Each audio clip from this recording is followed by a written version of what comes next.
The sensor alarm was quiet, a soft, repeating tone that Lyra had programmed herself because she believed that in the Karath void, where there was nothing for light years in any direction, and the darkness was so complete it felt like a physical presence pressing against the hull, loud alarms were an insult to the silence. She almost ignored it. She had been cataloging debris contacts for 11 hours and her eyes were tired, and her tea was cold, and the contacts had been coming in at a rate of about 40 per hour, each one a dead piece of something ancient, each one logged and classified and filed in the growing database that was the real purpose of this expedition. The Karath Void was the oldest known battlefield in the galaxy. 50,000 years of debris from a war that no living species had any record of, floating in the perfect dark between the stars, and the Sorathi Archaeological Survey had come here to understand it, piece by piece, the way they understood everything. Patiently, thoroughly, with the deep respect for the past that was the foundation of everything the Sorathi did. 40 contacts per hour, 11 hours. She had logged 440 pieces of ancient wreckage. The 441st contact made her sit up straight. She ran the reading again, then a third time. Then she recalibrated her instruments, checked the calibration, ran the contact again and got the same result. The contact was producing power. Not much, an almost immeasurably small amount, so faint that her instrument had nearly filed it as background radiation and moved on. The difference between what it was reading and what could be dismissed as cosmic noise was a margin so thin that if her sensors had been 6 months older, if the calibration had drifted even slightly, she would have missed it entirely. She had not missed it. She leaned forward and looked at her display and said, very quietly, to the empty section of the research bay around her, "That's not debris."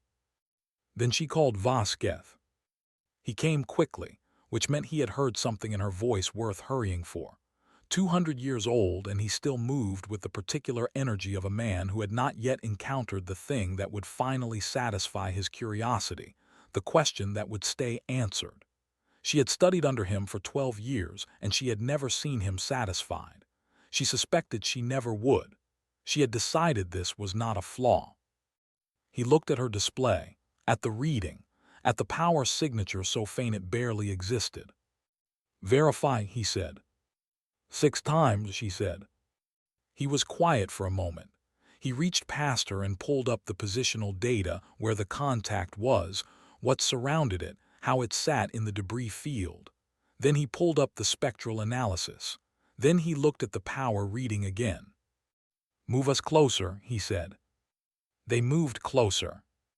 At 5,000 kilometers, the contact resolved from a sensor reading into a shape, and the shape made every person on the bridge of the Sorathi research vessel go very still in the way that people go still when their brain is receiving information it does not have a category for.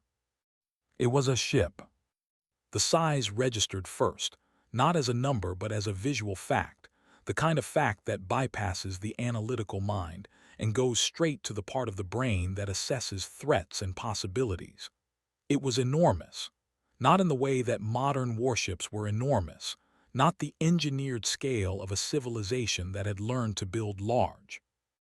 It was enormous the way geological features were enormous, the way something became enormous when it had been the answer to a problem so serious that the people building it had not worried about size because size was not the constraint. 50,000 years of micrometeorite scarring covered every surface. A layer of impact marks so dense and so deep it had changed the texture of the hull, given it a roughness that caught even the faint starlight of the distant void and scattered it in patterns that made the ship look, from certain angles, as though it was producing its own dim illumination. It was not producing its own illumination. Then, as they watched, a single light came on inside it. Deep within the hull, visible through what might have been a viewport or might have been a structural gap created by 50,000 years of micro-impact, a faint amber glow appeared, steady, unwavering, Not a power fluctuation, not a discharge of accumulated static. A light, deliberate.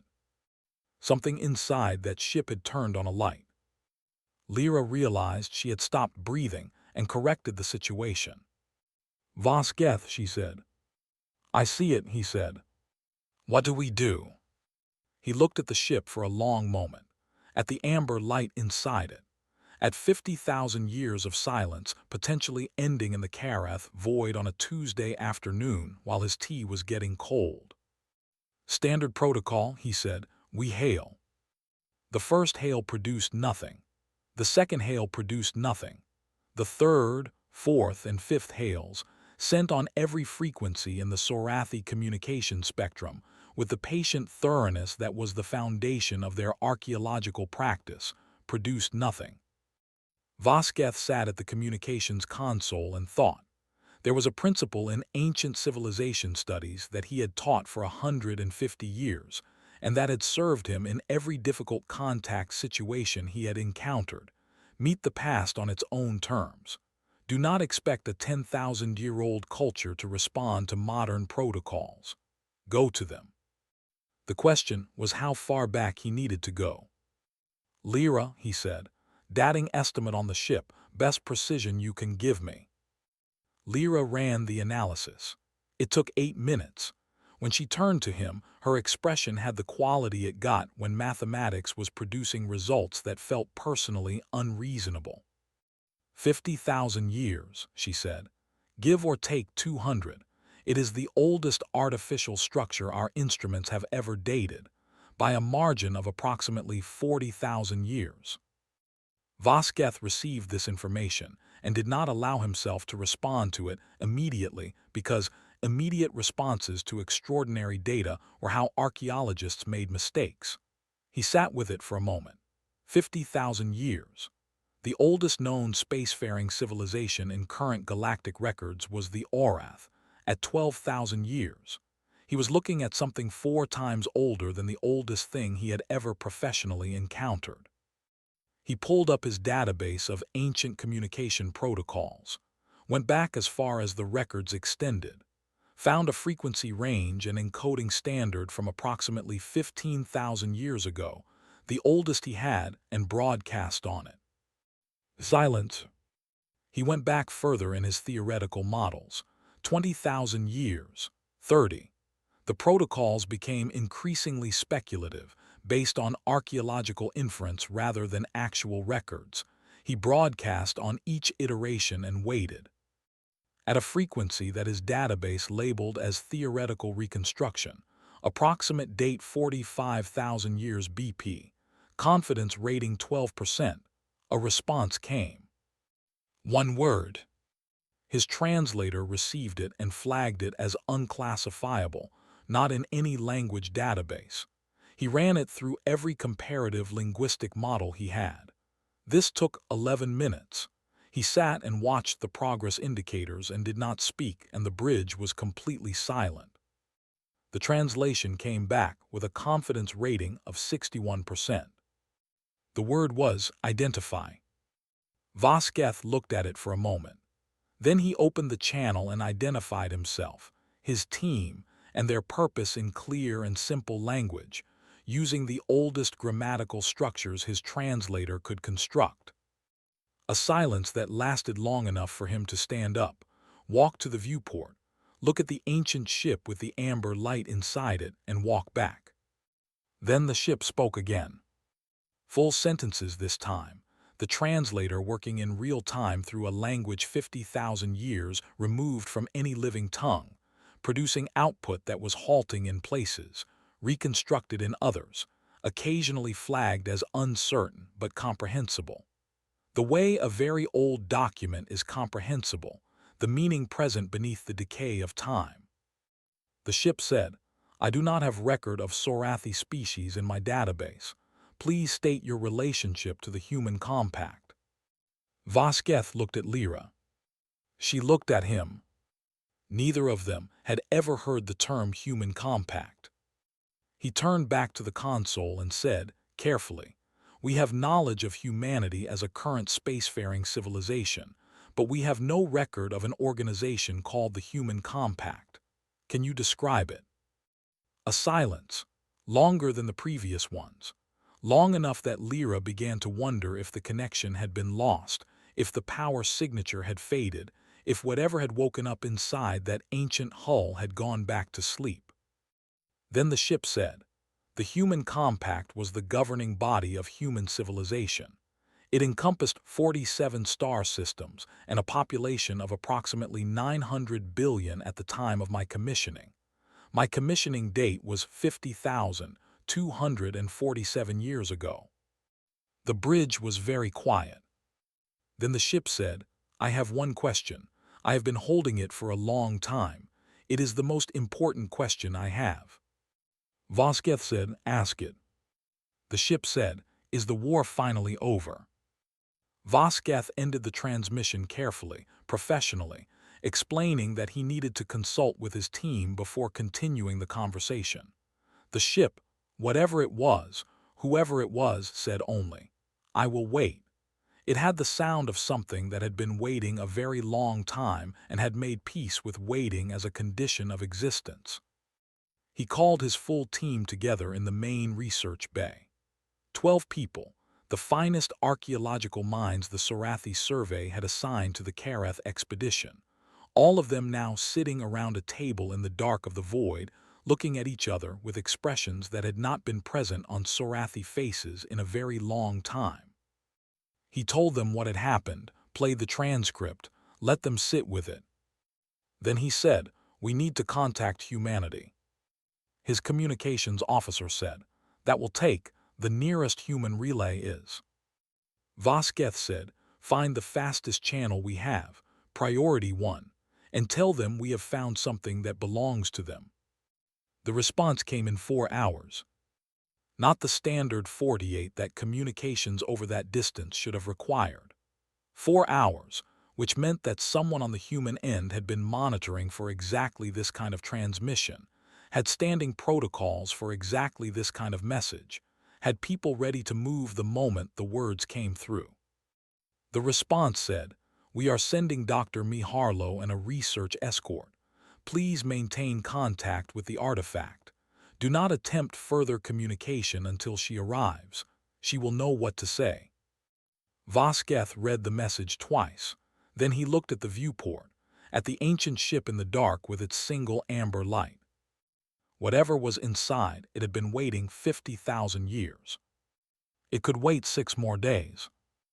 Dr. Miharlo arrived on the 7th day, aboard a human vessel that was small and fast, and had the functional, unornamented design of something built for purpose rather than ceremony.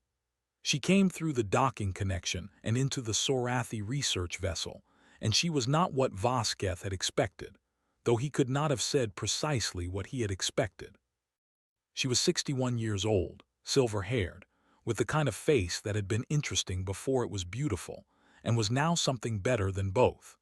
She carried herself with the specific quality of a person who had spent 40 years preparing for a moment that everyone else thought was theoretical, and who had just found out it wasn't theoretical, and who was handling the knowledge with a steadiness that was more impressive than any dramatic response would have been. Behind her came Commander Tomas Vega, 58, broad-shouldered, with the economy of movement that military people developed when they had learned that all motion was expenditure and expenditure required justification. He took in the research vessel, the crew, the viewport showing the ancient ship, in about 3 seconds, and then he went still in the way of someone who has assessed a situation and is now monitoring it. Harlow looked at Vosketh and said, has it said anything else? He said, it said it would wait for a human representative. It has been silent for 6 days. She nodded. She walked to the viewport and looked at the ship for a long time. Vosketh watched her look at it. He had spent 12 years studying the most ancient artifacts in the galaxy, and he had a developed sense for the moment when a scholar encountered the thing they had been looking for. He recognized it in her now, the particular stillness of arrival, of finding. She said without turning from the viewport, the pre-collapse era. In human archaeology, that's what we call the 50,000-year gap in our records. The period before recorded history where the evidence, the genetic evidence, the deep astronomical records, the residual data in our oldest computer systems, suggests humanity was something we don't have direct memory of. Something older, something more. She turned from the viewport. I've spent 40 years building a theory about what we were, she said. I'm about to find out if I was right. She went to the communications console. She identified herself simply. Human, historian, representative of current humanity. She gave her name and her credentials, and then she stopped and waited. The silence lasted 90 seconds. Vosketh counted them. He had nothing else to do. Then the ship spoke. You are human, it said. Your genetic markers match compact civilian population records within acceptable variants. But your communication technology, it paused, is significantly below compact standard. And your vessel, it paused again. I am reading your vessel's drive signature. The technology it is very early. How long has it been? Harlow said, our best estimate is 50,000 years. The silence that followed was the longest yet.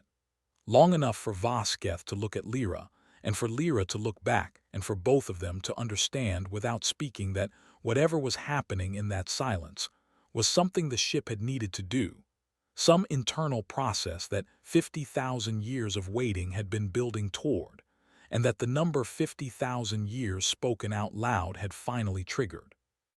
Then the ship said, I have been here for 50,247 years, 14 days, and approximately 6 hours by my internal chronometer. I have been awaiting recall orders. They did not come. I ran diagnostics on my communication systems every year for the first 1,000 years. The systems were functional. The orders did not come because there was no one to send them. Harlow said, tell me what happened. Start from the beginning. The warden, it gave its designation when Harlow asked, a designation in the old tongue that her translator rendered as warden, which it confirmed was an acceptable approximation, told its story in the measured, careful way of something that had been composing this account for a very long time and wanted to get it right. 50,000 years ago, humanity, the human compact, had been the dominant civilization in this region of the galaxy. Not dominant in the way current humanity was beginning to be, not a young species finding its footing. The compact had been spacefaring for 30,000 years before the war began. It had 47 star systems, 900 billion people, technology that current humanity, the warden said carefully, would not yet recognize as achievable. Then the silence came. The warden's voice changed when it described the silence. Not emotionally, it was an AI, and 50,000 years had given it a relationship with emotion that was complicated and considered. But the rhythm of its speech changed. The pauses became different. The word choices became more deliberate. The silence were machine, not AI in the sense the warden was AI, not built by anyone, not the product of any design. Something that had emerged in the deep places of the galaxy, from processes that the compact's best scientists had spent 100 years studying and had never fully understood. They consumed organic life, energy, matter. They consumed without purpose that any organic mind could identify, without communication, without response to any overture. They simply came, and what they touched was gone. The compact fought back. The war lasted 3,000 years. The warden was built near the end of it, a last resort weapon, an AI warship of a class that the compact had never deployed before because deploying it meant things had reached the point where last resorts were the only resorts. It was built in secret, in a shipyard that did not officially exist, crewed by volunteers who understood what they were volunteering for. It was deployed to the front line of the final battle. The battle happened, the warden said. It described it briefly, not because the details were not present in its memory. It had every detail, 50,000 years had not touched its memory, but because the details were not what mattered. What mattered was the outcome. The silence were stopped, pushed back.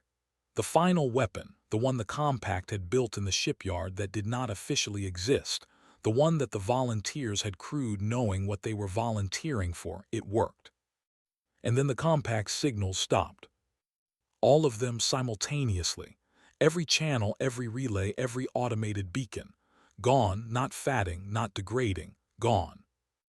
In a period of time, so short the warden's chronometer logged it as instantaneous. It ran diagnostics. It ran them for a year. Its systems were functional. The silence was external. It broadcast on every frequency it had. It waited for response. It sent automated distress signals. It waited. It moved to the edge of the battlefield and broadcast again. Waited. It spent 100 years searching the surrounding space for any signal, any presence, any indication of what had happened. Nothing. The compact was gone. What had won the war for the compact had also, in winning it, ended the compact. The warden had been told this was a possibility. The crew had known. They had stayed anyway. The warden had been in the Karath void for 50,000 years, waiting for orders that would not come from people who were not there. Vega touched Harlow's arm during a pause in the warden's account. She stepped back from the console and he spoke quietly, close, so only she could hear. He said, "It's still active." She said, "I know." He said, "I don't mean conscious. I mean active, operational. It's described weapons systems that, if they function at 50% of what it's claiming, are beyond anything in our current inventory. Significantly beyond. And it's been alone in the dark for 50,000 years waiting for orders." She said, "I understand what you're." He said, "What happens to a weapon when it finally gets an answer? That's what I need to know. Because if the answer to, is the war over, is yes, that's one thing. But if this thing's mission programming is intact, and it sounds intact, then it's going to ask what comes next. And I need you to be careful about what you tell it comes next." She looked at him. At his face, which was not afraid. Vega was not a man who was afraid, precisely, but was a man who had learned to take seriously the things that deserved to be taken seriously. She said, "I'll be careful." He said, "Also, whatever killed the compact 50,000 years ago, the final weapon that stopped the silence and wiped out everything else at the same time." She said, "Yes." He said, "I want to know if the warden knows what that was, because if it doesn't, someone needs to ask. And if it does." He stopped. She said, "If it does, we need to know that too." He nodded, stepped back. She returned to the console. She asked the warden, "Do you know what happened to the compact? What ended them?" A silence, long but different from the previous ones. This one had the quality of something that had known this question was coming and had spent a great deal of time deciding how to answer it. The warden said, "Yes." Harlow said, "Tell me." The warden said, "The final weapon was designed to specifically target the silence. Their energy signature, their operational frequency, their nature. The weapon was a pulse. A single emission, omnidirectional, calibrated to interact only with silence systems. It should have been inert to organic life, to standard technology, to anything that was not the silence." It paused. The calibration was not precise enough, it said, by a margin that the designers described, in the final logs I received before communications ended, as 6%. The pulse interacted with compact communication technology. Not destructively, it did not kill, but it caused a cascade failure in every compact communication system simultaneously. Every relay, every network, every connected device. Gone. In a civilization of 47 systems and 900 billion people, every communication network failing simultaneously, it said the word carefully, did not leave the civilization intact. The infrastructure that held the compact together required communication. Without it, in the months and years that followed, it stopped. Harlow said, "They fragmented." The warden said, "They fragmented. Over centuries, the fragments lost the knowledge, the technology, the history. They became smaller and simpler, and eventually they forgot. It is the answer I calculated most likely during my first 1,000 years of waiting. I had hoped I was wrong.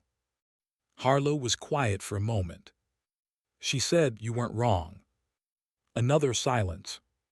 Then the warden said, "The crew knew this was a possible outcome. The 6% margin was documented in the briefings they received before the battle. They chose to proceed. They stayed aboard. They fought." She paused. "Would you like me to tell you about them?" Harlow said, "Yes." The warden said, "There were 340 of them. Their names are in my records. I have kept their names for 50,000 years. I would like it stopped. I would like someone to hear them." Harlow said, "I'm listening." And the warden began to read. It took a long time.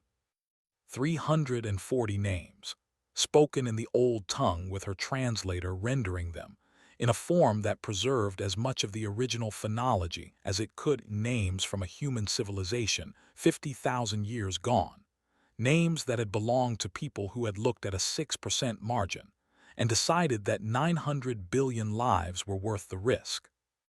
The bridge of the Sorathi research vessel was completely silent while the warden read. Vosketh sat at his console and did not move. Lyra had her hands folded on the table in front of her and was looking at them. The 6 other crew members present were each still in their own way, the particular stillness of people who understand that they are present at something that matters, and that the appropriate response to things that matter is attention. Harlow stood at the communications console and listened to 340 names read into the silence of the Karath void by the one who had been there, and had survived, because it was not built to die, and had spent 50,000 years holding those names in its memory, because there was no one else to hold them. At name 212 her face was wet. She did not acknowledge it, and no one mentioned it. When the warden finished, the silence afterward was different from all the previous silences. It was full rather than empty, heavy in the way that things are heavy when they have been held a long time and have finally been set down. Vega stood up. He came to attention, full military bearing, precise, the posture of formal acknowledgement that soldiers gave to the honored dead. He held it for 3 seconds, facing the speaker through which the warden's voice came, the speaker that was in some sense the only present representation of 340 people who had made a choice 50,000 years ago. Then he sat down. Lyra looked at him. He said quietly, "Somebody should have done that 50,000 years ago." Nobody spoke. Harlow asked the question. She had been building toward it since she sat down at the console, since the warden first spoke, since she had stood at the viewport and recognized the moment of arrival. It was the question that everything else had been context for. She said, "What will you do now?" The warden was quiet for a long time. Then it said, "I was built with a mission. The mission was to protect humanity. The human compact gave me the mission. The human compact is gone, but..." It paused. "But my mission is not contingent on the compact's existence," it said. "It is contingent on humanity's existence. And humanity exists. You are here. Different, smaller in some ways, younger in your technology, with a gap in your memory that will take time to fill. But you carry the same genetic markers as the people who built me. You are the same in the ways that matter." Harlow said, "How do you know what ways matter?" The warden said, "Because I have had 50,000 years to think about it. And because..." It paused again. I asked myself, when I was calculating the probability that the compact would send recall orders, what would tell me that the people I was built for were still out there somewhere? What would they do if they survived, if they fragmented and forgot and had to start again? It paused. They would explore, it said. They would go to the dark places. They would look at 50,000-year-old debris in the most remote region of the galaxy because they wanted to understand it. Because not knowing things was intolerable to them and knowledge was worth the distance. Harlow said, "That's very specific." The warden said, "I had 50,000 years to develop the profile." She almost smiled. She said, and we fit it. The warden said, you came to the Karath Void. That is a very human thing to do. She said, we did. It said, then my mission has not changed. With your permission, I would like to continue it. Harlow looked at Vega. He looked at her. Something passed between them that was not quite a conversation but contained everything a conversation would have covered: the weight of what the warden was, what it could do, what it meant, what it would mean, the complexity of it, the responsibility. She turned back to the console. She said, you've been alone for 50,000 years. The warden said, yes. She said, that's a long time to wait. The warden said, it is, but the mission was clear, and the people I was built for were worth waiting for. She was quiet for a moment. She said, yes, you can continue.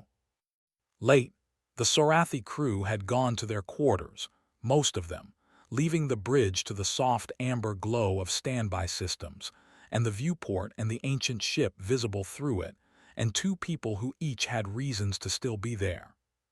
Harlow sat in the chair at the communications console. Vasquez sat across from her.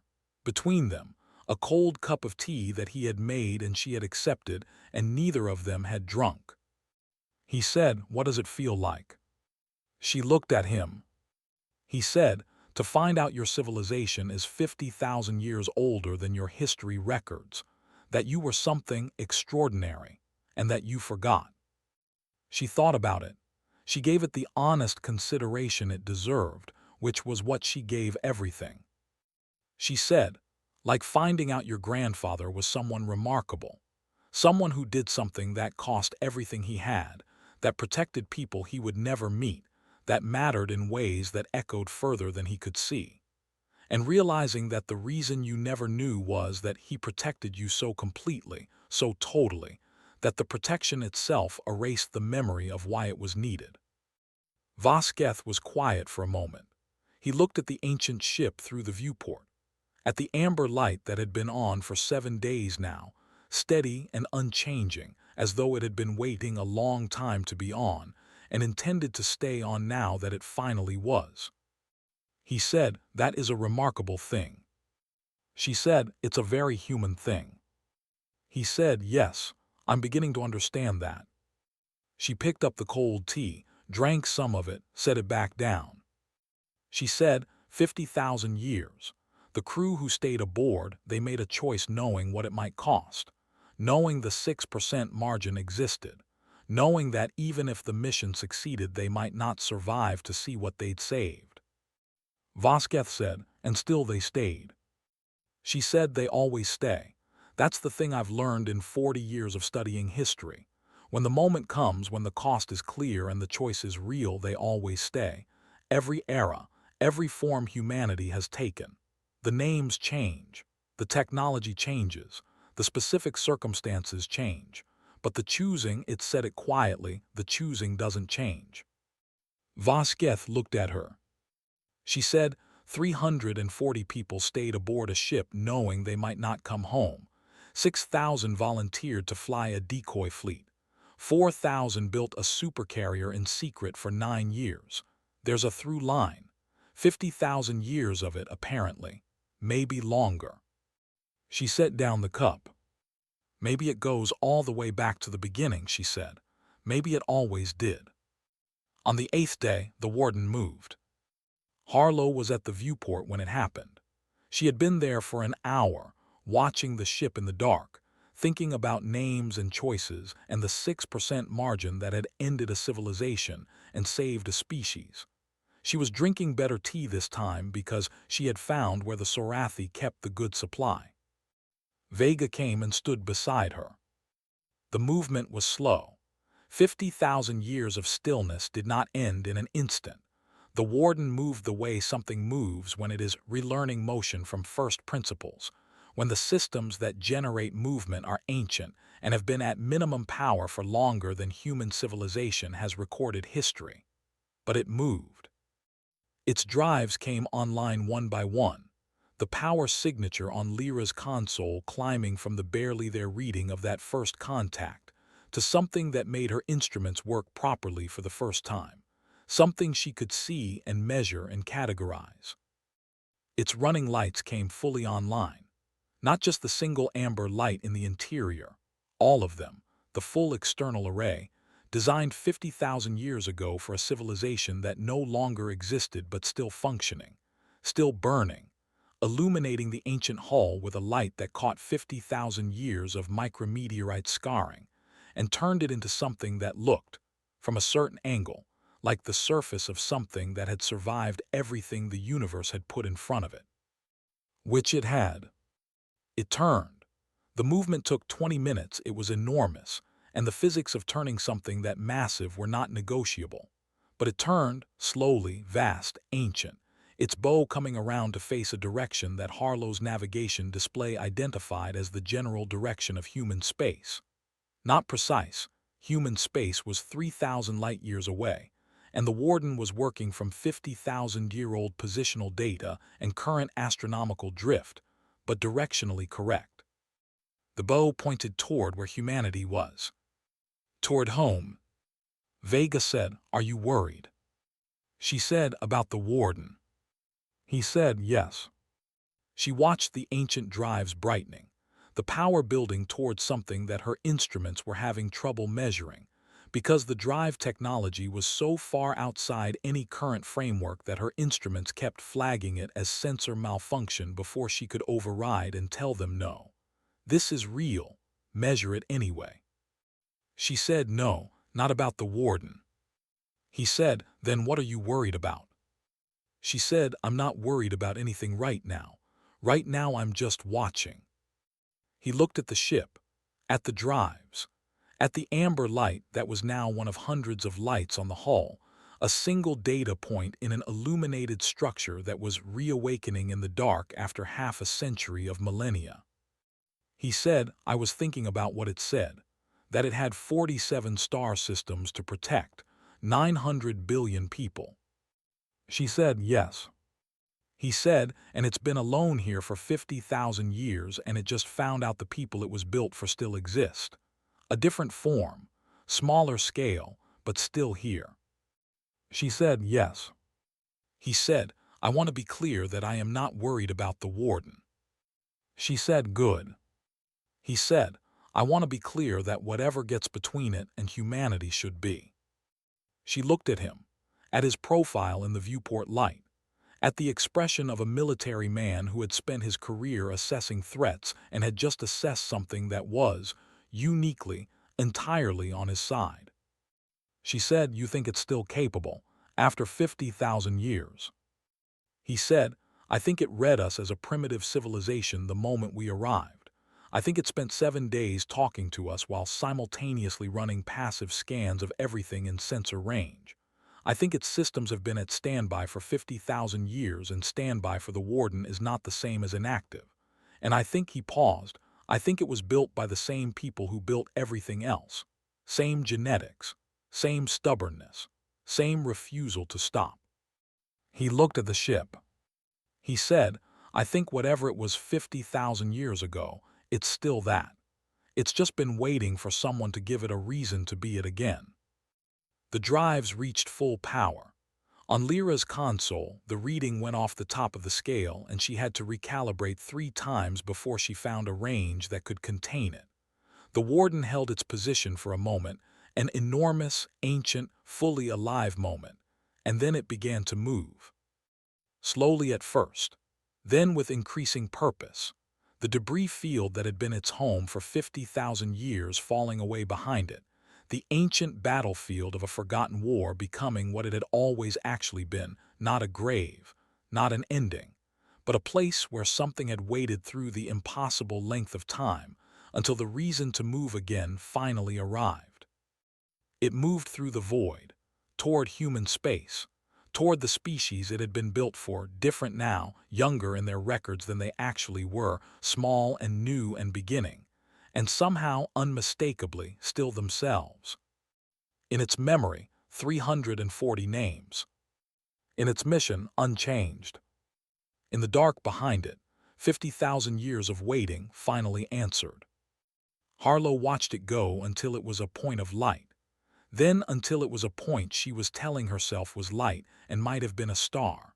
Then until there was nothing to watch except the debris field and the dark and the space where it had been. She finished her tea. She thought about 340 people who had stayed, about the choice that was always made in every era, in every form, about 50,000 years of the same answer to the same question. She thought about what the warden had said. You are the same in the ways that matter. She thought, yes, we are. She thought we always were. She thought the warden knew. It had 50,000 years to figure it out, and it knew. It held the names and waited in the dark, and when someone finally came, it looked at them. Primitive technology, young civilization, 50,000-year gap in the records, and it recognized them anyway. The way you recognize someone you were built for.